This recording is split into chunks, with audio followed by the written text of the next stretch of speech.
حضرت سلیمان اور تا قیامت زندہ رہنے والا آب حیات۔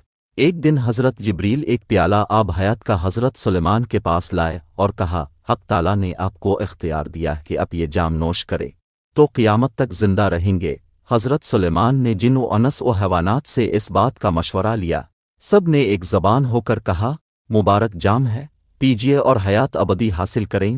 حضرت سلیمان کو اندیشہ ہوا کہ اس مشاورت سے کوئی خالی تو نہیں رہا، ایک کانٹے دار جنگلی جانور باقی رہ گیا تھا۔ جیسے ہی اس کا خیال دل سے گزرا، اسے بلانے کے لیے گھوڑے کو بھیجا، وہ اس کے ساتھ نہ آیا۔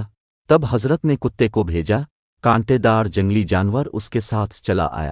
سلیمان علیہ السلام نے کہا، تیرے ساتھ کچھ مشورہ کرنا ہے، لیکن یہ تو بتا کہ گھوڑے سے زیادہ کون سا جانور شریف ہے جو تو اس کے بلانے سے نہ آیا، اور کتا جو سب جانوروں سے خسیس اور نجس و ناپاک جانور ہے اس کے ساتھ چلا آیا، اس کا کیا سبب ہے؟ کانٹے دار جنگلی جانور بولا، گھوڑا اگرچہ شریف ہے لیکن بے وفا ہے، مگر چاہتا ہے کہ کسی طرح سوار کو گرا دے۔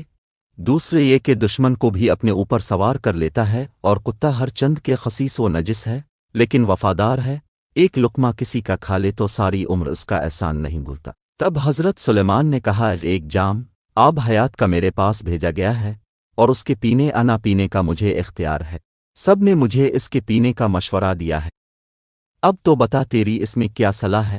یوں چھوڑ دوں؟ کانٹے دار جنگلی جانور نے پوچھا، یہ آب حیات فقط اب کے لیے آیا ہے، اور کیا اس کو سب عیال و اطفال و عزیز بھی اس جام کو نوش کریں گے؟ فرمایا، مجھ اکیلے کو اس کے پینے کا حکم ہے۔ کانٹے دار جنگلی جانور بولا، پھر تو اس کا پینا مناسب نہیں، کیونکہ جب ہر عزیر اور دوست آپ کے روبرو مرے گا تو اس کے غم و ماتم سے آپ کی زندگی تلخ ہو جائے گی۔